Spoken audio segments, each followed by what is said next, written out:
Bien, esta es nuestra clase número 12, nuestra sesión número 12, y como les mencioné, les envié a ustedes en el WhatsApp la actualización del manual. Y aquí vamos a ver dentro de lo que es la espiritualidad de la sexualidad, un subtema que, bueno, no es juego de palabras, pero sí se titula La sexualidad es espiritual. Vamos a tratar de demostrar que la sexualidad es más espiritual de lo que se piensa, según lo refiere la palabra de Dios. Hay varios elementos importantes que tenemos que considerar para que esto lo comprobemos y que forme parte de nuestra formación, de nuestra educación, y también para poder impartir este tipo de temas a otras personas. Aquí hay el primer punto de la sexualidad espiritual, que es la letra C, que es el tema. Después hay un bonito que dice que ha sido hablada por el Padre. ¿Cuándo fue hablada por el Padre? Confirmada por el primer matrimonio, cuando dice serán una sola carne, según está escrito en Génesis 2, 23 al 25. ¿Bien? Esto tiene una implicación profunda más allá de lo que uno pueda considerar. ¿De dónde se ha originado el concepto de sexualidad humana? ¿De dónde ha surgido? En origen y en esencia del mismo Padre Celestial. De ahí mismo es que surgió el concepto, el diseño, el proyecto, y que incluye a todas las criaturas de la creación misma. El sistema que existe, diseñado por él para la reproducción de las especies, tiene un común en todas las especies. Hay excepciones y tiene su porqué, pero al menos en lo que a nosotros nos compete es hablar de los organismos superiores, por ejemplo, como los mamíferos, ¿sí? Mamíferos, que es a lo que pertenecemos, a las especies que pertenecemos. En esta especie encontramos cómo se va a requerir del intercurso de la estructura cromosómica en algo que se conoce en el ámbito científico como el sistema de determinación del sexo. Así es como se denomina en la ciencia, sistema de determinación. Bueno, ya por el nombre se entiende que hay algo inteligente, que hay un diseño detrás de eso. Por ejemplo, cuando hablamos del sistema de distribución del aire acondicionado, ¿en qué piensan ustedes? ¿Qué hay ahí detrás de todo eso? Un diseño. Hay un diseño, ¿qué más? Hay una infraestructura, pero en el fondo de todo eso debe de haber algo. Y un creador. Exacto, un creador con inteligencia, con sabiduría. Eso no ha tenido una variante, ha sido desde que se han descubierto los más antiguos organismos, pero bueno, eso desde que el Señor dijo en el Génesis y creó a los animales y vio que era bueno y les dotó de la misma, dentro de este sistema, de la misma connotación genética. O sea, si ustedes se meten un poco a estudiar esto, van a darse cuenta que el sexo en los mamíferos tiene la misma forma como en la determinación del género genético y cromosómico de los seres humanos. O sea, también los animales tienen los cromosomas sexuales, las hembras XX y los hombres XY. Y digo, y son lo que son, y no pretenden cambiarse. Cromosómicamente así está, porque ese es el diseño que Dios creó para la reproducción de las especies, y no en la excepción el ser humano.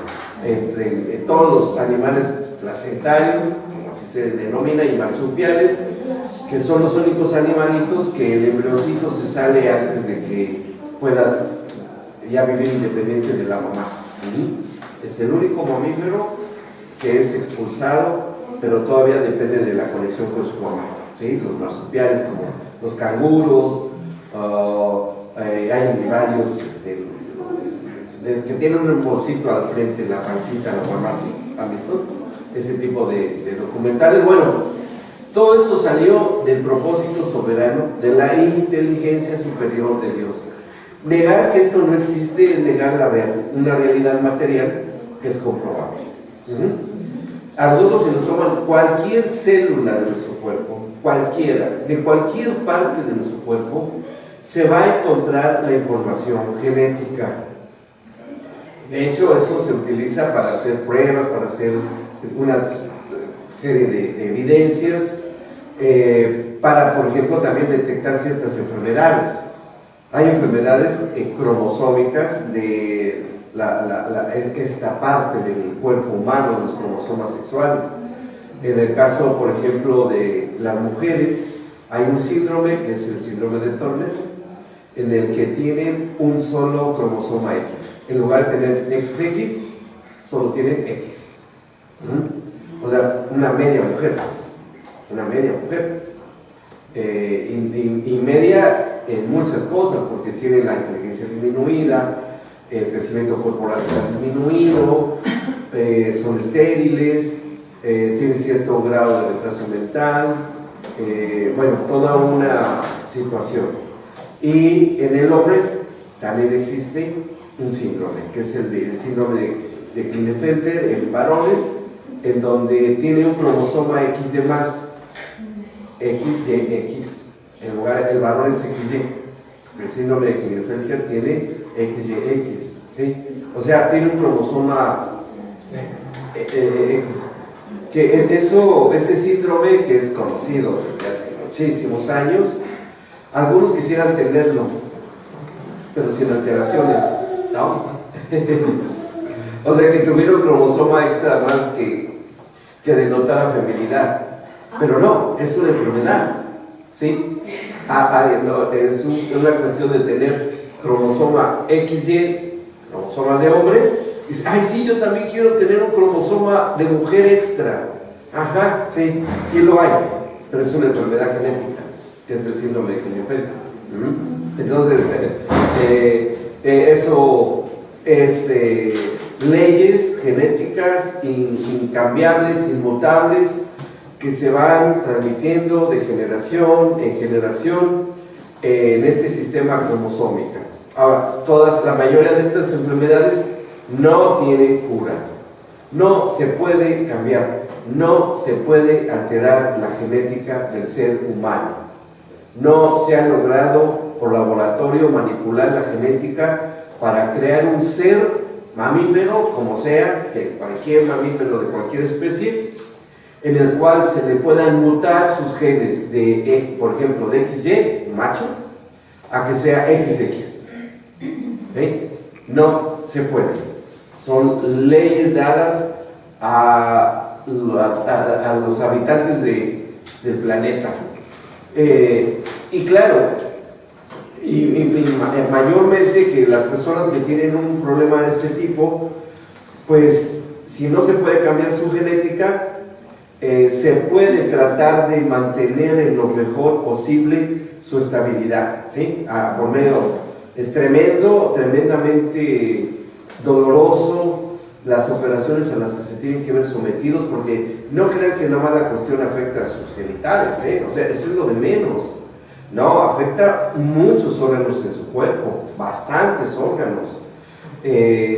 ¿Por qué? Porque todos los órganos del cuerpo están íntimamente relacionados. Hay una conexión y un equilibrio impresionante.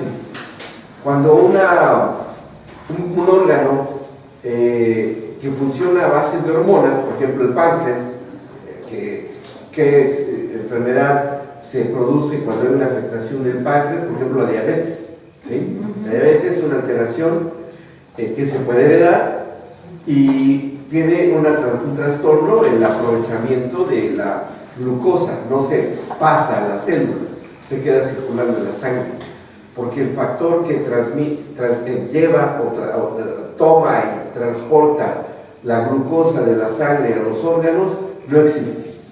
No hay manera de que se pueda pasar que la insulina. Entonces se queda circulando, circulando, circulando y la persona se está muriendo de hambre, porque las células se alimentan de glucosa y agua y oxígeno, porque el agua tiene oxígeno en su fórmula química. Principalmente el cerebro se alimenta básicamente de glucosa, que es un azúcar procesada, y agua, oxígeno. Y cuando existe un problema en el páncreas, una alteración de esta naturaleza, otros órganos empiezan a afectarse: la visión, los ojos, los riñones, el sistema circulatorio, todo se va encadenando, todo se va encadenando. Entonces, si un órgano que tiene un trastorno en el cual depende de un equilibrio hormonal es alterado y se mantiene al principio empieza a haber un inicio y un deterioro gradual hasta que hay un momento en que hace una crisis. Se trata de controlar, la diabetes se controla como administrando insulina ya sea inyectada o algo, o por vía oral que mantenga el aprovechamiento del azúcar. Bueno, ¿por qué menciono esto? Porque el hecho de que una persona trate de hacerse una cirugía, vamos a poner ejemplo, alguien que se castre, un varón que se castre y que se vuelva un eunuco, y le son quitados las gónadas masculinas, es decir, los testículos, ya no va a haber producción espermática, ya no va a haber producción de testosterona, hay un precursor circulante de testosterona que es la hormona masculina, sí, pero no lo suficiente. ¿Y qué le va a empezar a pasar a esa persona? Se va a empezar a feminizar. ¿Por qué? Porque el hombre, por tener cromosoma X, que es de las mujeres, y Y, que es del varón, tenemos mínima cantidad de hormonas femeninas circulando, ¿sí? Pero no quiere decir que el hombre sea medio mujer, medio hombre. ¿Me explico? La constitución del varón es totalmente de varón, porque tiene un equilibrio hormonal y predomina más la producción de testosterona, hormona masculina, que proporciona el cromosoma Y, y que el cromosoma Y tiene un diseño para hacer que predomine el cromosoma que define la varonilidad, el ser varón. ¿Okay? En un castrado que ya no tiene esa producción, sí seguirá teniendo células XY en su cuerpo, por supuesto, porque está la información y todo, pero empieza a tener un desequilibrio hormonal en otras partes de su cuerpo y va a tener alteraciones, ¿sí? Que va a tratar de mantener en un equilibrio que ahora que existe la tecnología por medio de hormonas y qué sé yo, pero ya es una circunstancia de tipo anormal, ¿sí? No es lo normal. Alguien que diga que yo con el esfuerzo de mi mente puedo cambiar mi genética es totalmente falso. No se puede. Aunque en las cámaras se ha aprobado que una persona piense que es de otro género, eso no es más que un ejercicio mental. Es un terreno de la fantasía y de la imaginación. No es ni hormonal, ni orgánico, o sea, anatómico, ni mucho menos. ¿Verdad? Seguirá estando dentro de lo que es. ¿Está bien? Así es que, ahora, vamos a ver cómo la palabra trata una circunstancia de este tipo. Hay algo muy interesante que escribió Pablo en sus Biblias, si la trae, 1 Corintios 15, 51 y 52. Pablo dice algo aquí muy interesante de algo que va a suceder y yo quiero oír su opinión, la opinión de ustedes. 1 Corintios 15, versículos 51 y 52. Que está hablando de un acontecimiento que está por ocurrir, que es el rapto de la iglesia. ¿Sí? ¿Cuántos han oído hablar del rapto de la iglesia? Bueno, les comento los que no han oído hablar. De acuerdo al contexto profético, en algún tiempo futuro, y por las señales que vemos, no tarda, el cuerpo de Cristo, el auténtico cuerpo de Cristo, será transportado de este ámbito terrenal a encontrarnos en las nubes, así lo dice la Biblia, con el Señor Jesucristo. Vamos a ser trasladados, ¿sí? no va a venir Él a la tierra. Nosotros vamos a ser llevados, pero primero van a resucitar todos los que duermen en el Señor. Es decir, todos los seres humanos que han existido sobre la faz de la tierra, desde las primeras generaciones hasta el día de hoy. ¿Cuántos creen ustedes que sean? Pero, ojo, solamente los que han creído, los que han experimentado el nuevo nacimiento. Aunque sean, así pongamos, poniéndonos muy estrictos, todos los que ha habido desde hace 2000 años para acá. O sea, desde la predicación de Cristo hasta el día de hoy. ¿Sí? ¿Cuántos serán? Miles de millones. Ahora, ¿serán nada más esas personas que debamos contarnos entre nosotros que seremos trasladados en este rapto de la iglesia? ¿O habrá otros aparte de nosotros? Y lo que estaban en la escena de Abraham Él ya está. ya está porque se... Sí, está, ya está. Ajá. ¿Pero habrá otros? No, bueno, yo voy a ver, pero aparte, en ese sentido de que están dormiditos, pero hay otro sector muy vulnerable que también va a ser transportado. ¿Por qué? Por no tener una condición de pecado. ¿Sí? Exactamente. Todos los niños serán transportados. Todos, absolutamente todos. Por eso el sistema del mundo y las tinieblas a toda costa tratan de impedir que sigan naciendo niños. Pero bueno, aunque sean concebidos, ya una vez que ha sido concebido un ser humano que ya es dotado de espíritu, aunque sea interrumpida su vida física, pero espiritualmente hablando, ya está concebido. ¿Sí? ¿Y qué diferencia hay entre un cristiano que haya sido masacrado, comido por un león en el circo romano, a un cristiano que haya muerto en su lecho, a un bebé que haya sido destrozado en el vientre de su madre a través del aborto? ¿Qué diferencia hay corporalmente hablando? Pero no pueden, o sea, corporalmente nada más. Corporalmente. O sea, que no estaba desarrollado completamente en el caso del bebé. Ha perdido la forma, tal vez, ¿sí? Pero no la esencia. La esencia espiritual y teniendo su sexo. ¿Sí? O sea, y va a ser una sorpresa impresionante para el mundo. Claro que el mundo lo va a arreglar y va a tratar de decir que cosas raras y extrañas cuando eso suceda. Ahora, ¿qué pasará con los bebés que están dentro del gobierno de las mamás? Suponemos que simplemente no estarán. ¿Sí? Simplemente no estarán. Bueno, ¿podrán seguir concibiendo mujeres en ese caso? Sí. O sea, sí van a seguir naciendo. Y si la mamá está su bebé adentro, ¿no es cierto? Ajá. ¿Tiene que ser la mamá cristiana? No. ¿Ah, No. no? No. O sea, irían los dos. Si ella es creyente, irían los dos. Si no, el bebé es Si no, simplemente el bebé es llevado. ¿Sí? Y bueno, va a haber bastantes sorpresas. Bastantes. Es lo que la Biblia nos da a entender. ¿Sí? Lo que la Biblia dice y lo creemos. Bueno, leemos la cita. Dice: he aquí os digo un misterio.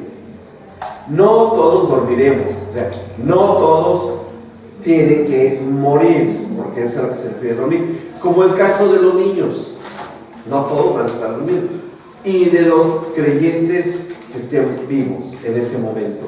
Dice, pero todos, y todos seremos transformados en un momento, en un abrir y cerrar de ojos, a la final trompeta, porque se tocará la trompeta. Y los muertos serán resucitados incorruptibles y nosotros seremos transformados. Es decir, que los muertos se levantarán de las tumbas y serán reconstituidos, reformateados, ¿sí? Creyentes. Y los que estén vivos serán transformados, ¿ok? En la resurrección, incorruptibles, y los que estén vivos transformados. Pero, a ver, ¿transformados en qué?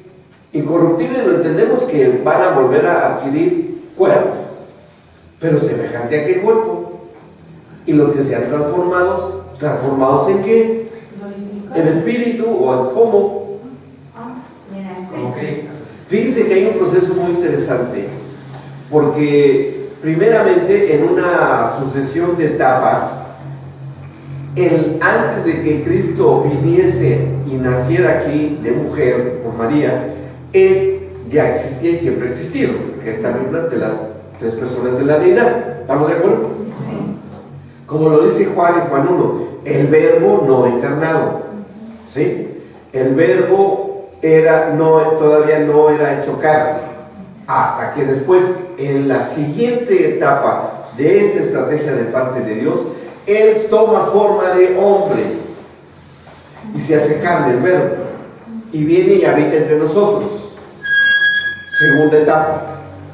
Tercera etapa, Él resucita y su cuerpo es glorificado, ¿sí? Incorruptible, eterno, pero sigue conservando su género.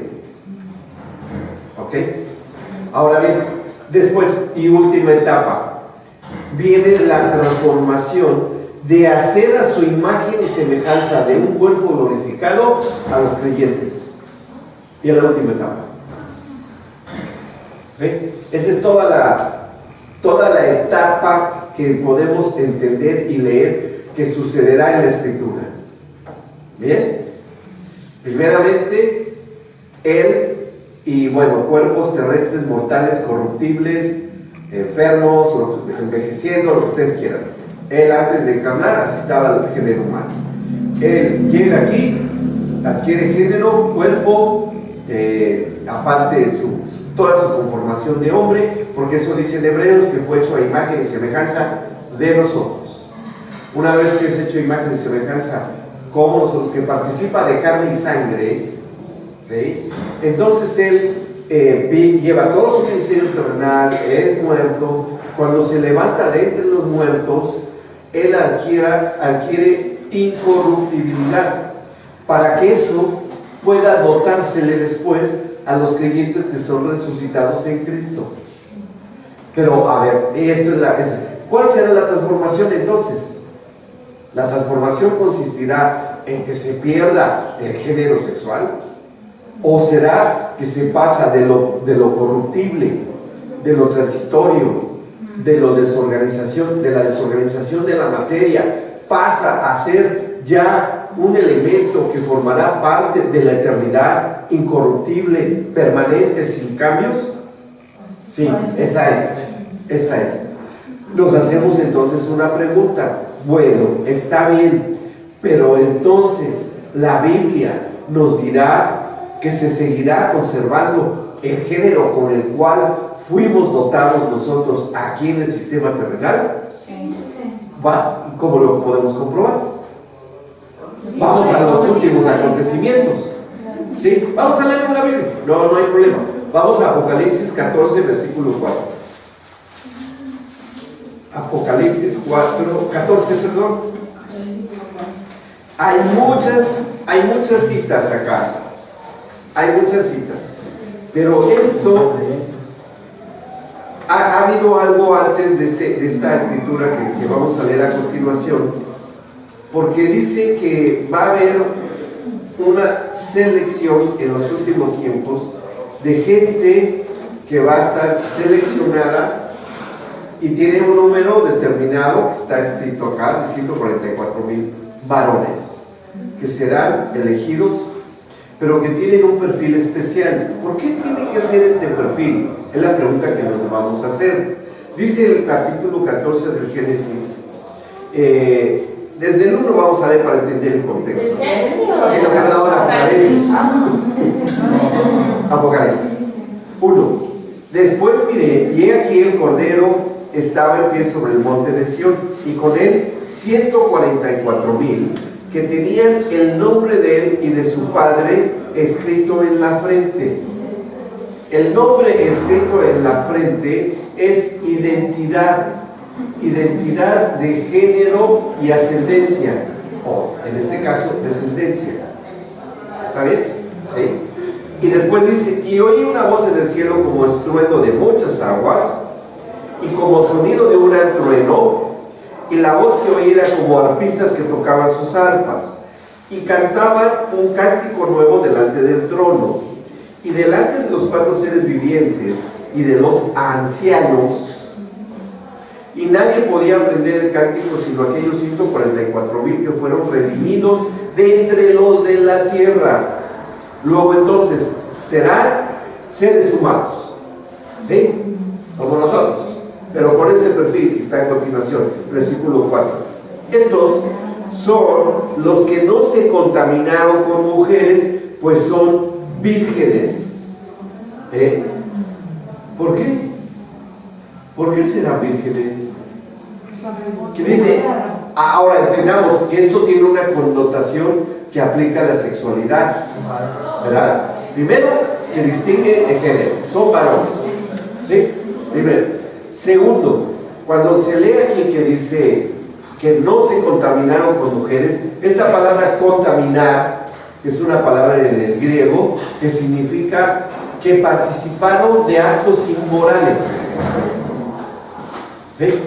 Que participaron de actos inmorales y especifica con mujeres, es decir, que no necesariamente estos varones sean del pueblo de Israel o de una determinada raza, simplemente especifica que son varones de género y que nunca han mantenido una relación sexual, es decir, no son casados, son solteros. Y si ellos hubiesen tenido una actividad sexual, estarían entonces cometiendo un acto inmoral. ¿Me explicó? O sea que entonces habla, por eso dice que son vírgenes, varones vírgenes, en que no han tenido ese acercamiento, esa intimidad. Y bueno, y sigue diciendo, estos son los que siguen al Cordero por donde quiera que va. Estos fueron redimidos de entre los hombres como primicias para Dios y para el Cordero, y en sus bocas no fue hallada mentira, pues son sin mancha delante del trono de Dios. Un perfil muy especial para un ministerio específico. El Señor Jesús, cuando anunció la parábola de las vírgenes prudentes y de las vírgenes imprudentes, se toca también el tema de la virginidad. Y si se habla de vírgenes, quiere decir que no habían tenido la oportunidad de tener un matrimonio, eran solteras y eran vírgenes, solteras, vírgenes. Que unas eran prudentes y otras imprudentes, bueno, es el contenido de la enseñanza, que finalmente es si estaban llenas o no del Espíritu Santo, aplicándolo a lo que nos dice la palabra de Dios. ¿Está bien? Entonces, esta posibilidad de que se va a dar con estos varones, no entendamos que han perdido su identidad de género, la siguen conservando. ¿Y en dónde están estos ubicados? Están en el cielo, en la misma presencia del Señor.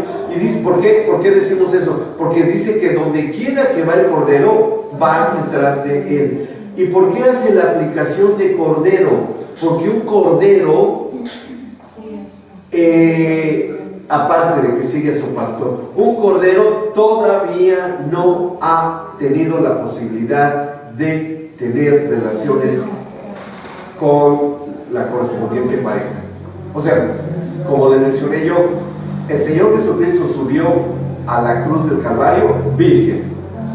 Toma los pecados de la fornicación, del adulterio, etcétera, va y cumple la justicia del Padre, pero cuando adquiere nuevamente su cuerpo, cuando resucita, Él vuelve nuevamente a adquirir su virginidad. ¿Me explico? Por eso se le reconoce como el Cordero de Dios.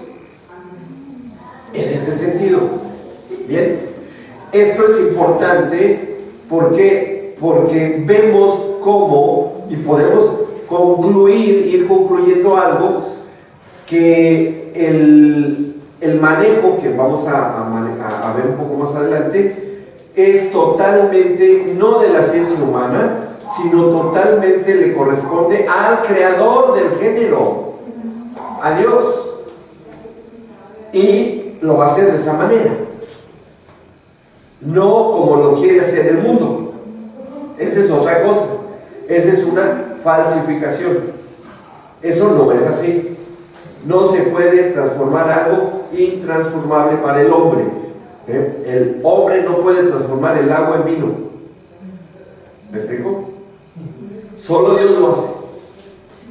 Él puede transformar de materia muerta a materia viva nuevamente. Él es el único que lo puede hacer. Él puede transformar una generación completa, generaciones completas, desde que hubo en la tierra hasta los que haya en ese momento. Entonces, es claro que continuará esto, y hay más cosas, porque ahí habla de una mujer que dará luz y que será perseguida por la serpiente, y se toca la figura de la mujer, que entendemos que está hablando en términos espirituales. Por ahí habla de esa mujer Jezabel, que todavía existe, cuando hace la exhortación a las iglesias en los primeros capítulos del Apocalipsis. O sea, se sigue tocando la cuestión y la diferenciación de género. ¿Y por qué entonces hay hoy esta discusión a nivel mundial sobre la diferenciación de género? Porque le conviene al sistema del mundo y al reino de las tinieblas desacreditar, confundir y tratar de frenar el entendimiento del entorno y el concepto espiritual de la sexualidad. ¿Se dan cuenta? Es una estrategia. Espiritualmente hablando, en el fondo, es una estrategia. ¿Sí? Y eso cada vez va a ser mucho más puntual. Ya hay situaciones muy absurdas. Por ejemplo, acaba de salir una ley en Suecia, me parece que fue en Suecia o Suiza, no recuerdo bien, en el que por ley los hombres, valga y disculpen ustedes lo que voy a decir, tal vez atente contra la sensibilidad de alguien, pero esta ley obliga a los varones que tienen que hacer pis sentados, por ley, no parados. Sí, así de absurdo como lo oyen, por ley lo tienen que hacer. ¿Sí? Entonces, ¿por qué? Pues porque los originales son machistas. Doctor, Sí. Se generó una charla con mi esposa porque yo le comentaba que en un programa de televisión una militante feminista Sí. dijo que el objetivo de su movimiento era terminar con la institución del varón. Ajá. Que la institución del varón desaparezca. O sea, solamente amazonas. Y hablaba con mi esposa si es correcto decir que el varón, en todo, es una institución. No, yo creo que se está usando ambiguamente el término institución. ¿Sí? ¿Por qué? Porque institución es algo que se instituye. ¿Sí? Y instituir algo es toda una serie de aplicaciones, fundamentos, elementos de infraestructura con un fin determinado, pero que ya se tiene un proyecto, o sea, una predeterminación de concluir ese proyecto a través de instituir toda una serie de procedimientos para que se llegue a un fin perseguido. ¿Cómo se va a quitar la institución del varón? ¿Cómo? Si está hablando de una... ahora, eso es más un cliché político, ¿sí? que real. Y la cuestión de la política, así, ¿se acuerdan que les dije que las promesas se basan mucho, la mayoría de ellas, en el miedo? La política se basa mucho en la mentira.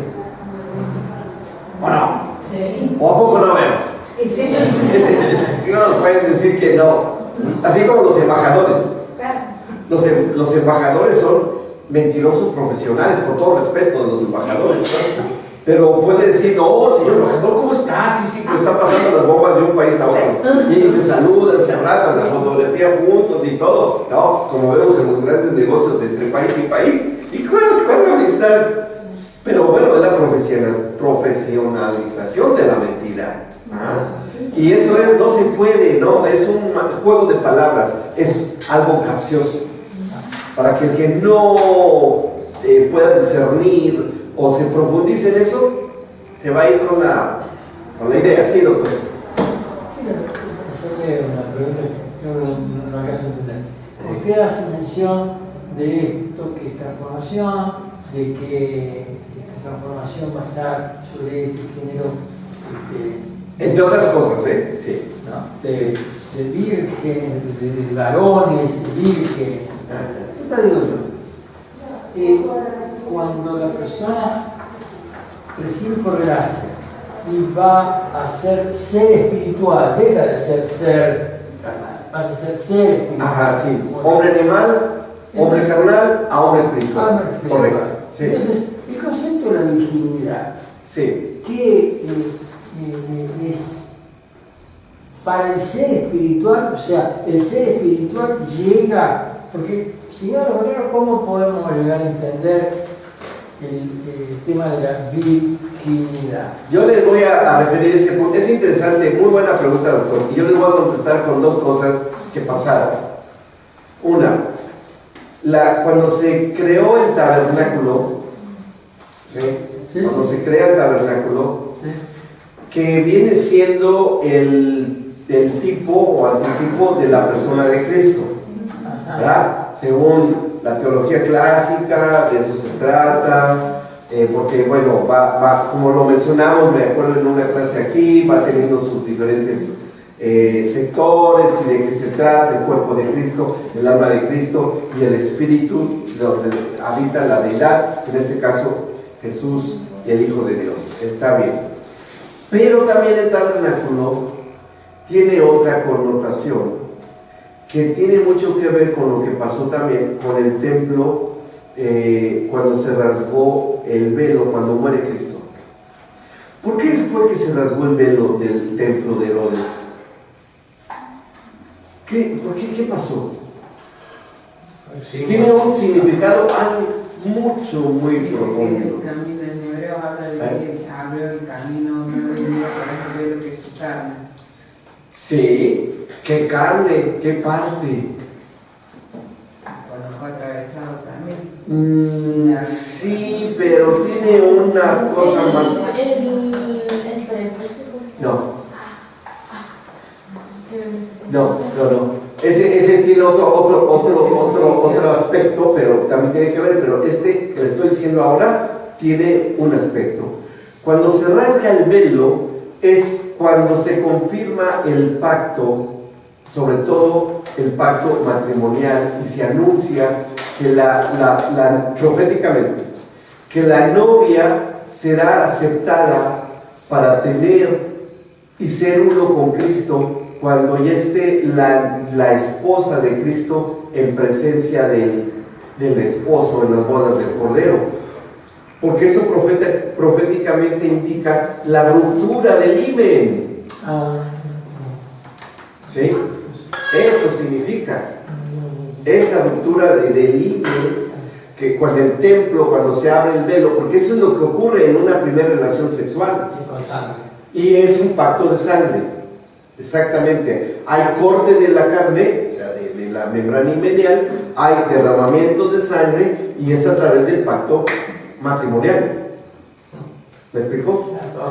Que todo tiene relación, que proféticamente se anunció cuando se hace el tabernáculo y se mantiene virgen, por así decirlo, que no, el velo estaba íntegro, se estaba anunciando proféticamente que vendría una prometida.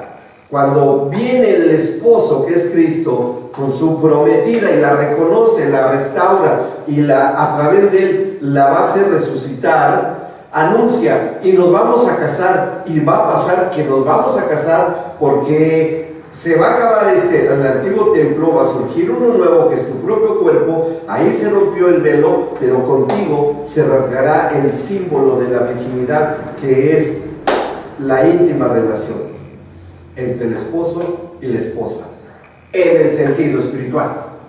Y ahí sí la virginidad, y ahí sí la revelación de Cristo. Así es, sí. En Apocalipsis. Sí, y en el caso del Señor Jesús, que es el punto que sigue, manifestada en Cristo en su propio género sexual, en la cruz, Él como varón anuncia también el nacimiento futuro de su esposa, cuando le traspasan el costado y como en un parto allí.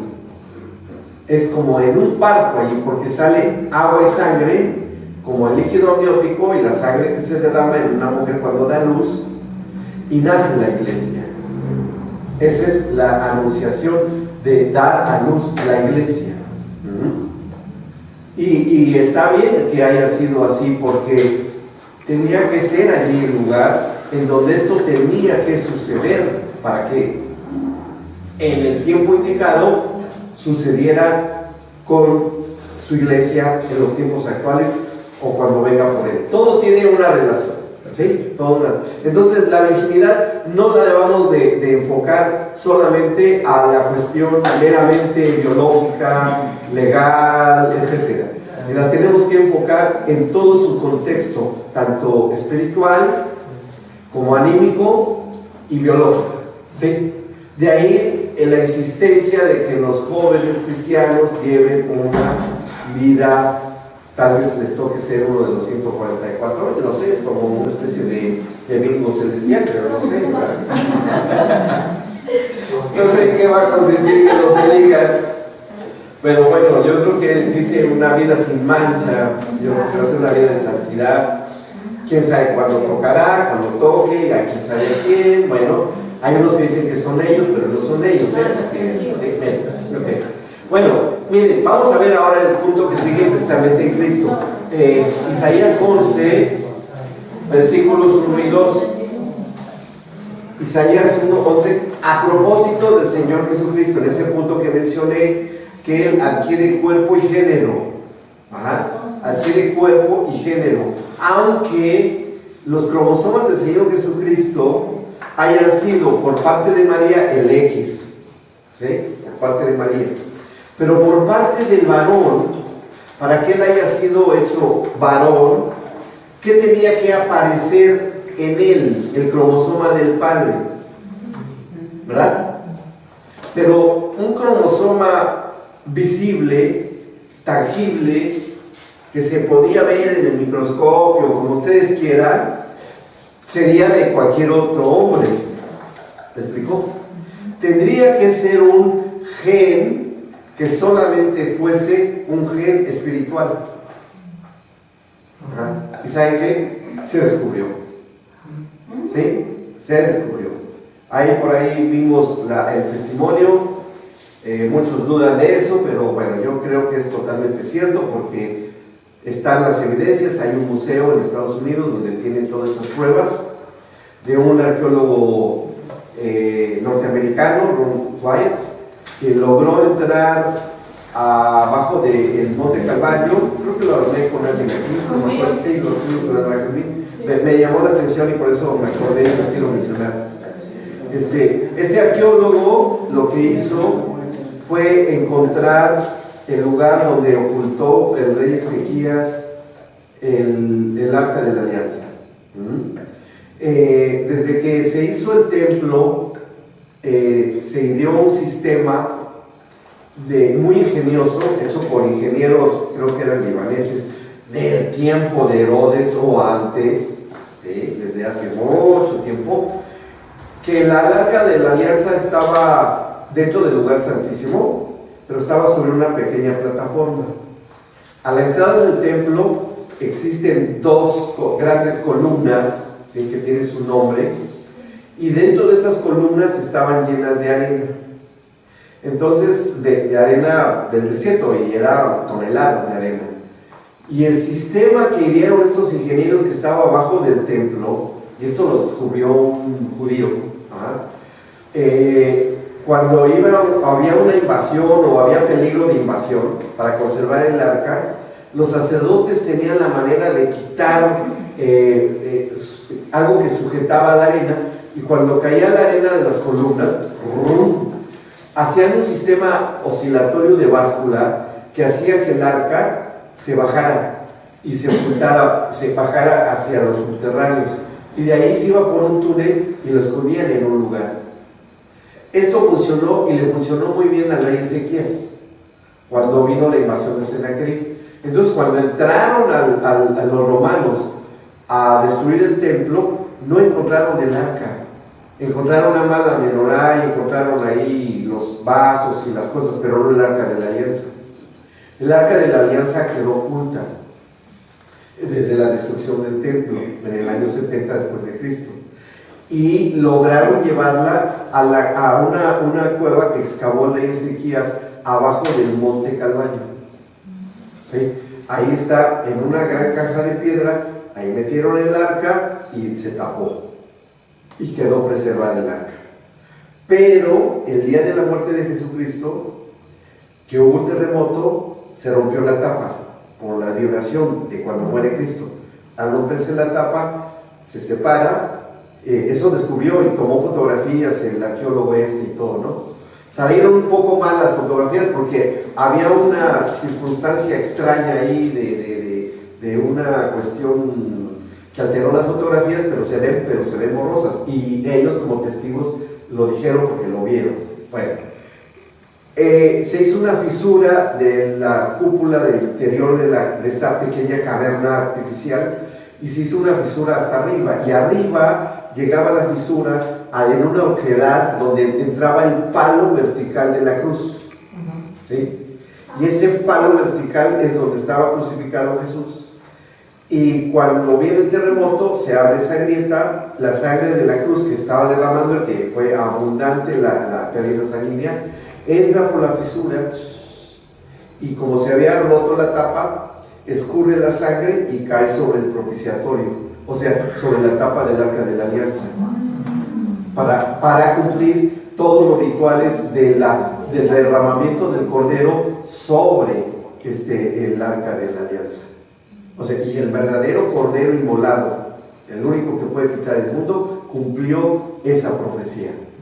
Esto lo descubrió este arqueólogo. Tomó muestras de la sangre seca, porque vio que es una cosa oscura ahí en la tapa. ¿Qué es esto?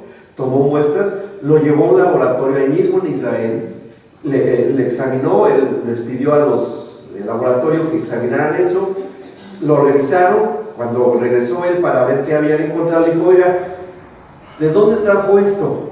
No les quiso decir. Bueno, de momento no les dijo. Digo, bueno, yo primero quiero que me digan el resultado. Digo, lo que usted trajo es sangre humana, pero es una sangre humana, como usted la trajo, muy antigua. Pero cuando la hemos rehidratado con el método para detectar de esta sangre, que la rehidratan y hacen todo un proceso, esta sangre está viva. Está viva esta sangre. ¿De dónde la trajo usted? Y a él fue cuando les dijo. Dijo: esta sangre es de su Mesías, y él está vivo.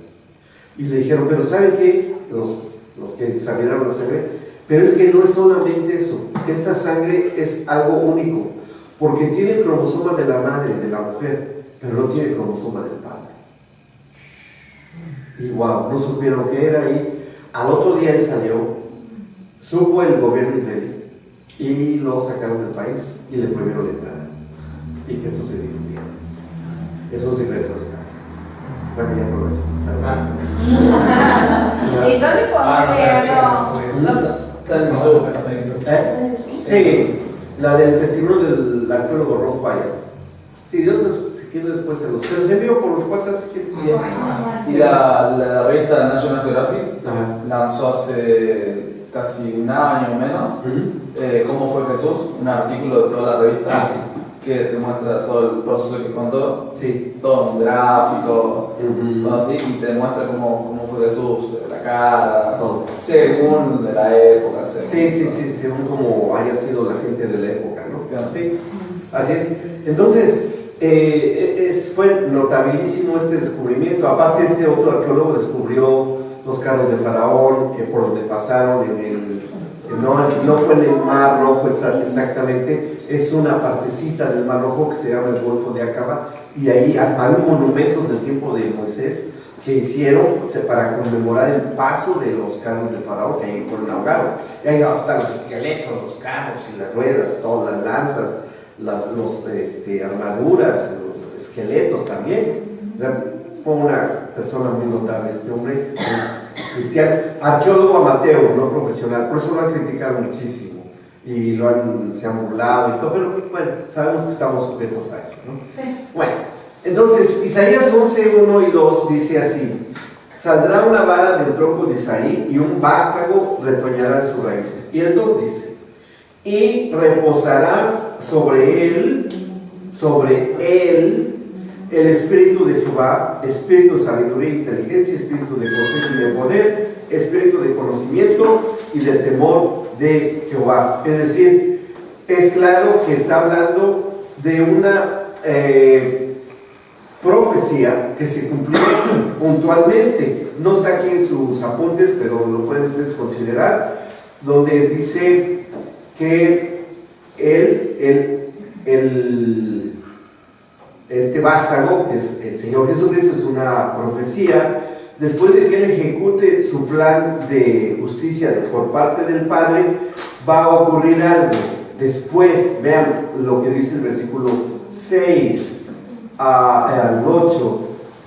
Cuando venga Él a juzgar la tierra, es decir, se está hablando de su segunda venida, que eso va a ser después del rapto de la iglesia y que pase el milenio. Si somos premilenialistas, así lo creemos, va a ocurrir esto que dice a continuación, para que nos demos cuenta que toda la información genética, toda la cuestión del género va a continuar, aunque haya ocurrido ya el rapto, lo que sea. Dice el versículo 6: morará el lobo con el cordero, y el leopardo con el cabrito se acostará. Ahora, a ver, si hay cabrito y hay cordero, quiere decir que en las especies animales, ¿qué hay? Exacto. Hembras y machos. Dice después, y el reciente ¿dónde vamos? Así. El becerro y el león, también becerro está.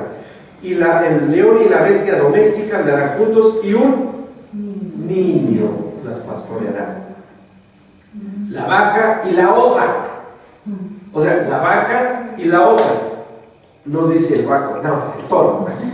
El toro y el oso. Es decir, la vaca y la osa pacerán, sus crías se echarán juntas, y el león como buey comerá paja.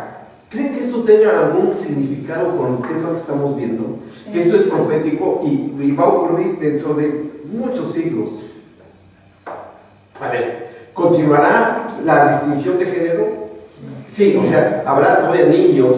¿Qué quiere decir? Que va a haber matrimonios y va a haber hijos. ¡Van a ganar los matrimonios! Sí, va a haber matrimonios, todavía va a haber matrimonios. ¿Sí? Y para que nazcan ellos va a haber hombre y mujer. ¿Está bien? Bueno, seguimos. Y no solamente eso, sino que continuarán las mismas especies el diseño reproductivo que el Señor ideó y plantó en la creación. Continuará. Pero es más, cuando leemos que el león como el buey comerá paja, Es decir, dejará de ser carnívoro, y para que un carnívoro deje de ser carnívoro y se vuelva herbívoro, ¿qué tiene que modificarse en él? Genético. Es decir, que va a haber una mutación genética en las especies. ¿Sí? El Señor va a transformar genéticamente, va a mutar los genes de las especies animales para que se vuelva el diseño original. Porque el diseño, Es como volver al Edén. es que el diseño original como era, tal como era en el huerto del Edén. Exactamente. Tiene que cumplir. Porque no se tenía que cuidar en el plan que Dios tenía para Adán y Eva, no se tenía que cuidar de que no se lo comiera un león. Eran herbívoros. Pero el hombre se volvió carnívoro y también surgen los carnívoros y con una enemistad y competidor contra el hombre. ¿Me explicó? Bueno, vemos que va a haber una transformación. Sí, no. ¿Eso va a ser o ya es? No, va a ser. Todavía no. Va a ser. Porque entonces nos metemos en una jaula con un león y podemos comprobar que todavía no ha habido cambios.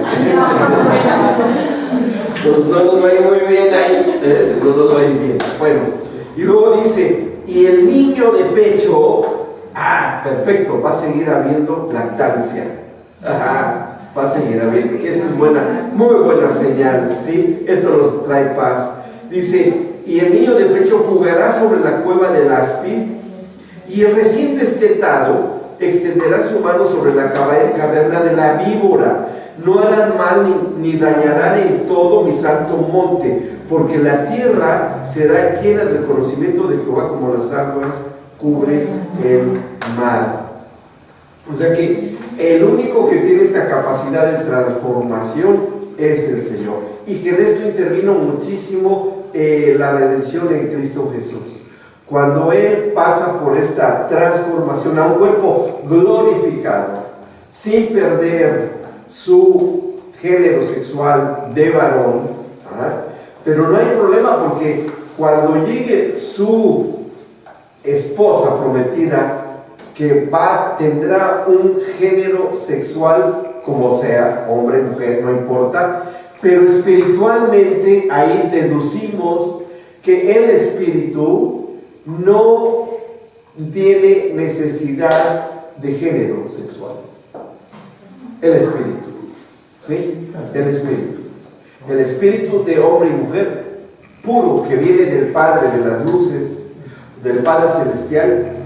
Cuando el Señor Jesucristo dice que en los últimos tiempos será como en los tiempos de Noé, en el que los hombres se dan y se darán en casamiento, etcétera, etcétera.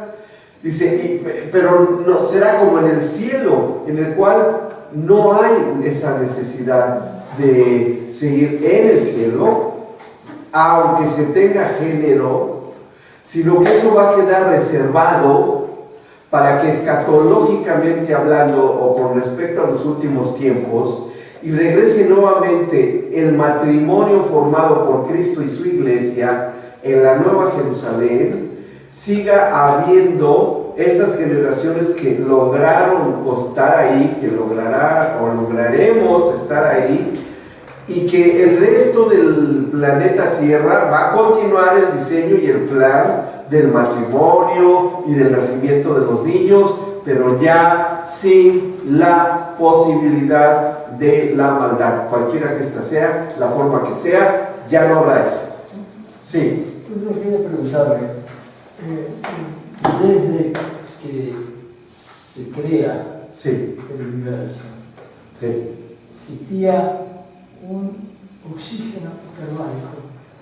Ese oxígeno hiperbárico se mantuvo y las personas vivían 700 años, 800 años.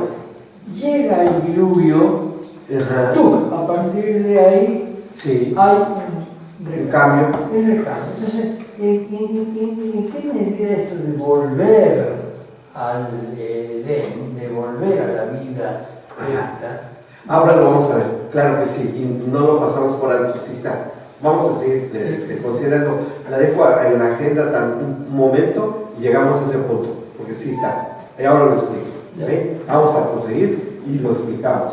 Bueno, en el caso del Señor Jesucristo, refiriéndonos al manual, Dice, el caso del Señor Jesucristo, en su conformación genética, es reconocible en el libro mencionado anteriormente, ahí donde leímos en Isaías 11, además de que, y él además fue físicamente sometido a la circuncisión como todo niño judío, porque se tenía que cumplir la ley, aunque se lo hayan hecho sus papás, su papá terrenal José y su madre María, pero tenía que cumplir con la ley aún desde pequeñito, ¿sí?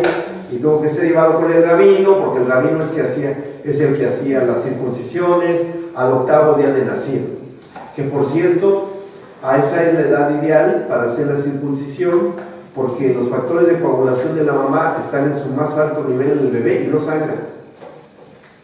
Una circuncisión puede matar a alguien, de una hemorragia, pero el bebé de 8 días de nacido, claro que no se hace así, ya de sutura y todo, cuando se tiene que hacer la circuncisión, pero el sangrado es mínimo por esos factores de coagulación, después ya se normaliza, ¿sí? Entonces, bueno, a él lo circuncidaron al 8º día del nacido, y él creció con todo su rol familiar y social como un varón, reconocido como varón. Cuando dicen, es el hijo de José el carpintero, ¿se acuerdan que sus paisanos decían? No decían, pues es un espíritu, o no sé qué es. No, el hijo del carpintero era reconocido.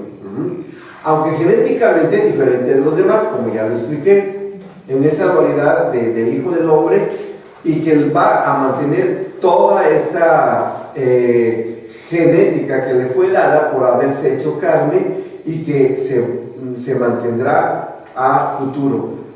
Aquí en su futura boda con la iglesia, es claro que la unión de ambos géneros, o sea, de el Jesucristo hombre con la iglesia conformado por hombres y mujeres, no es en el plano biológico, sino en el espiritual.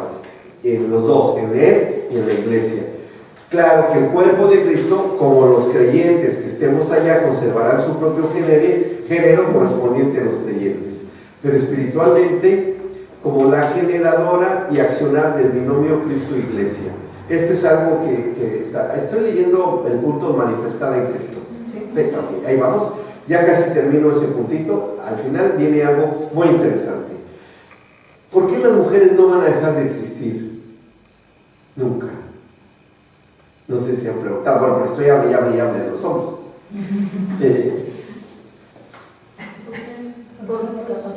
Para que contenga la familia. Sí, miren, hay algo muy interesante, y esto nos lo acaba de decir una hermana mía que sabe de hebreo, y se lo haya comentado a Pati, y se me hizo sumamente interesante porque me abrió la luz para eso. Nos contaba ella que la palabra mujer tiene un concepto muy profundo.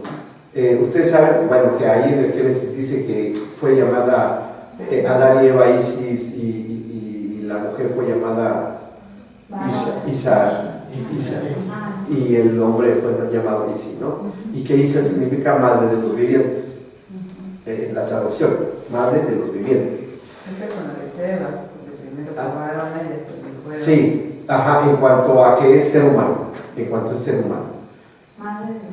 Madre de los vivientes. Pero hay una cosa interesante en lo que significa la palabra mujer en el hebreo.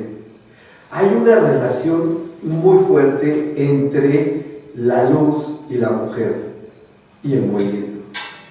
¿Sí? Hay una relación muy profunda porque mujer se puede entender también en su significado como el remolino que se forma en las aguas.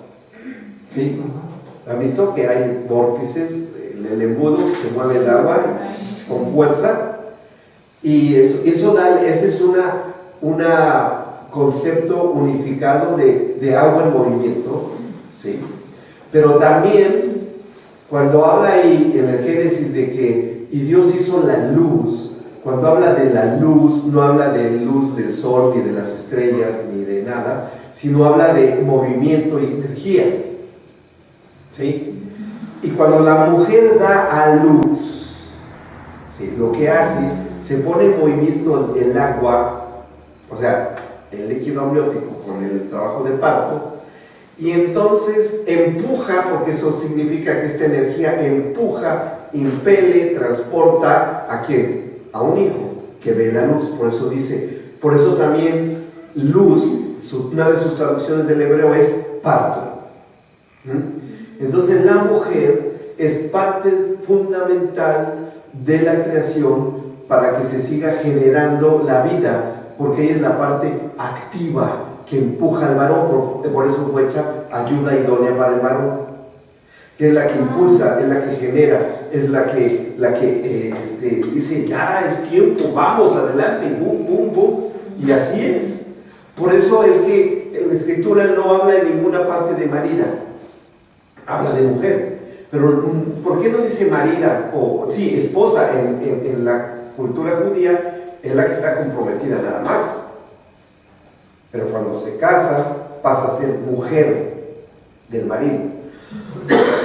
¿Y por qué dice mujer y no dice marida? ¿O por qué no dice ¿por qué sigue siendo mujer? Porque se está refiriendo a que ha pasado de ser una mujer de género comprometida con un varón, pero ya unida en matrimonio, ya pasa a ser ella generadora de vida, y como dice Pedro, coheredera de la gracia de la vida, y por eso se salvará la mujer teniendo hijos. ¿Por qué? Porque el tener hijos y generar hijos da cuenta de esa fuerza, de ese movimiento y de ese empuje para que ella pueda ser esa madre de los vivientes hasta el día de hoy. Por eso dice mujer. Sí, ¿no? ¿Eso se puede interpretar al hijo natural como hijo espiritual? Al hijo natural, al que engendra la mamá. Sí. Sí, claro. Sí. Si ese es de creyente, sí. Bueno, que no engendra la mujer. O sea, hijo natural sería el hijo de otra mujer, ¿no? ¿Cómo? A ver, explícame. No, hijo natural me refiero a que yo tengo un hijo. Sí. O sea, bueno, no sé cómo expresarme. Y bueno, espiritual, no sé. Sí, aplicable al hijo espiritual. Ya entiendo. Sí. No, lo que pasa es que eso de llamar hijos espirituales es algo de últimos modas y temporadas, ¿no? Sí, no, por eso se tomó cuando dice Pablo de Onésimo, y es que a Onésimo el que engendré en mis prisiones.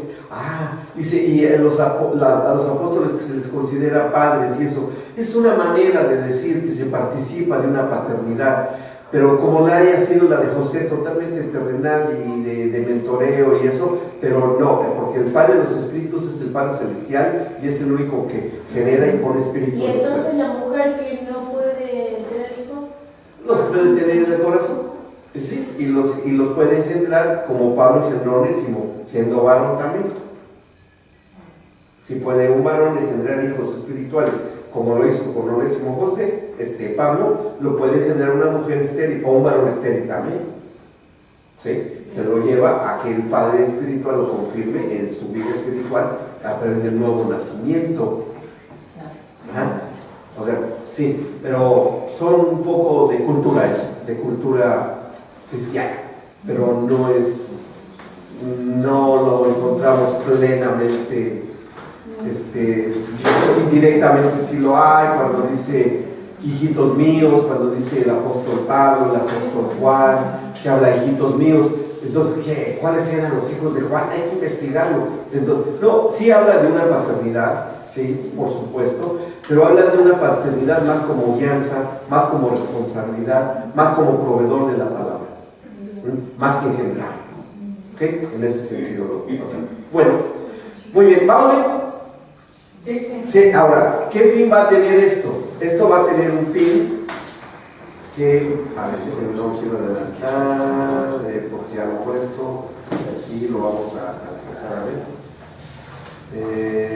Sí, ok, sí podemos verlo ahora mismo. Bien. Esto va a tener una continuidad que ya no sabemos cuál es, pero nada más se menciona así rápidamente. En el último capítulo, en el penúltimo capítulo del Apocalipsis, capítulo 21. Capítulo 21. ¿Por qué tiene que referirse precisamente en estos términos estos versículos? Vamos a leer lo que dice. Versículo 1 y 2. 21, 1 y 2. Dice, vi un cielo nuevo y una tierra nueva. Es decir, una creación diferente en materia y espacio. Hablando científicamente, ¿sí? O sea, un cielo nuevo es un espacio nuevo, o sea, un contenedor nuevo que es el universo, y una tierra nueva, o sea, la materia. O sea, la materia y el espacio va a ser reconfigurado, va a ser recreado, ¿sí? Todo va a cambiar. ¿Y qué va a pasar ahí? Dice, porque el primer cielo y la primera tierra pasaron y el mar ya no existía más. Mar en el concepto hebreo habla de líquidos vitales. ¿Ok? Líquidos vitales. O sea, es decir, en el Génesis dice que el Espíritu Santo se paseaba sobre la faz de las aguas. ¿Se acuerdan? En la creación. Bueno, cuando dice que se paseaba sobre las aguas, es el mismo concepto de líquidos vitales que el que encontramos acá.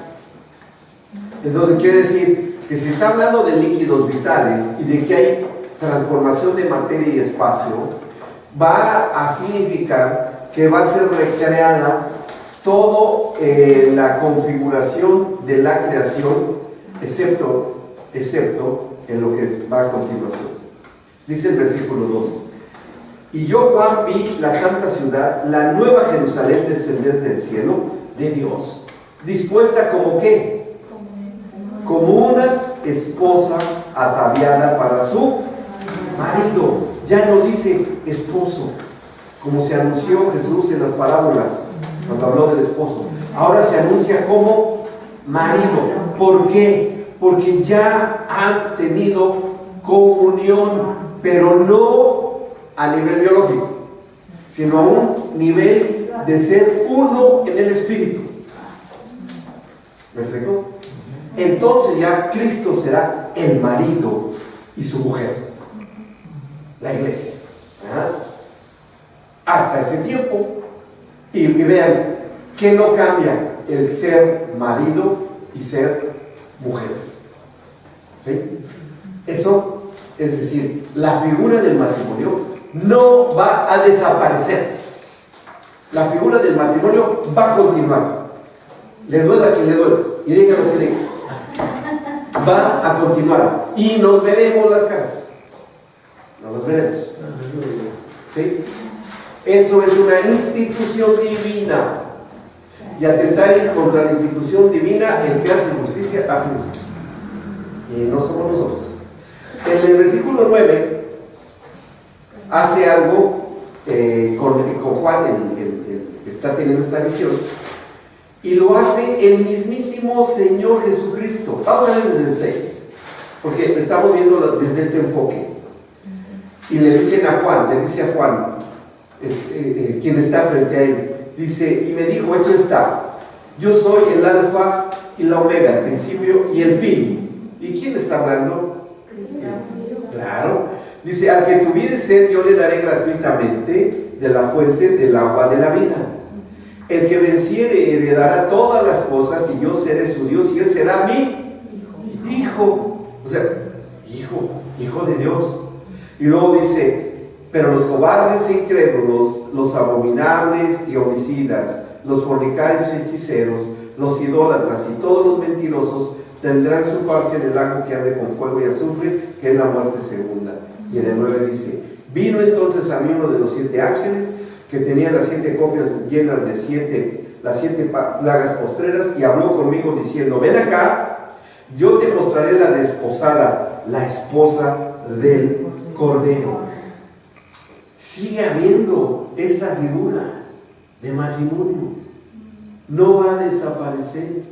Y todas las profecías, más del 85% ya está mucho más avanzado, más con lo último que ha acontecido a nivel mundial. Estaremos en el 90% de las profecías ya se han cumplido. Solo un pequeño porcentaje de cumplimiento profético, que es lo que está en el Apocalipsis, tiene que darse. De ahí, en el resto de la escritura, ya todo se está cumpliendo. ¿Perfecto? Entonces, de que va a haber seguir matrimonio, va a seguir. De que van a seguir naciendo niños, van a seguir. De que va a haber una transformación y mutaciones genéticas, sí, va a haber. Pero no por el hombre. Todo está hecho por Dios. ¿Me explico? O sea, que la sexualidad tiene su lugar, tiene su ubicación, es espiritual, es para los hijos de Dios, sí, también es para... Pero nosotros no la podemos ver solamente a través de la pura cuestión biológica, hormonal, emocional, almática, la tenemos que ver totalmente también en el plano espiritual. ¿Sí? ¿Por qué? Porque lo estamos leyendo. ¿Sí? ¿Se dan cuenta? ¿Vamos bien? Bueno, ahora, todo esto, cuando regrese al diseño original, vamos a otro puntito, que el matrimonio va a ser guiado por el Espíritu Santo, eso sí, ya desde el plan que hay actualmente para la tierra. Actualmente. O sea, actualmente el matrimonio sigue estando dentro del cumplimiento de el generar en el matrimonio algo espiritual, en lo personal, a nivel matrimonial y derivado a la familia, que es gracias a la unión de un hombre y una mujer en el plan del matrimonio, que es el fruto del Espíritu. ¿Sí? El fruto del Espíritu que surge, y aquí lo tenemos escrito, el accionar del propósito de vida del vínculo matrimonial se guía por la presencia de las conductas configuradas por el fruto del Espíritu en el marido y en su mujer, que al unirse en acuerdo se incrementan los potenciales de ambos, potenciales espirituales, y así poder cumplir con la perfecta voluntad de Dios en su relación matrimonial. Ahora, ¿creen ustedes que pueda generarse el fruto del Espíritu en un matrimonio donde hay un vivo en el Espíritu y alguien que está inoperante o muerto en el Espíritu? No, entonces sería una necrofilia espiritual. ¿Sí? No puede ser eso. No puede ser. Tienen que ser los dos nacidos de nuevo. Que cada uno por su lado está uno dando cierto componente del fruto, el otro está dando ciertos componentes del fruto. A lo mejor él tiene una dosis mayor de amor, pero ella tiene una mayor dosis de gozo. Él tiene un poco más de paciencia y ella tiene mucho mayor paz, y así se complementan. ¿Y a dónde se va a dar cuenta de esa generación del fruto del Espíritu? En el ámbito, en la comunión, en la relación matrimonial, en la relación de que hay entre esposo y marido y mujer, entre padre e hijo, entre madre e hijos, entre familias y familias en la sociedad. Entonces, no es nada más tener una buena relación de amistad con los hermanos en la fe, sino que a través del matrimonio y la familia, el matrimonio y la familia, el matrimonio y la familia, dando fruto, a través de conductas observables, modificadas por el poder y la unción del Espíritu Santo, se esté generando el fruto del Espíritu Santo en un conjunto llamado iglesia. Imaginen ustedes que toda la iglesia, o todo un sector, un grupo, una congregación, todas las familias estén generando el fruto del Espíritu. ¿Cómo será esa sociedad?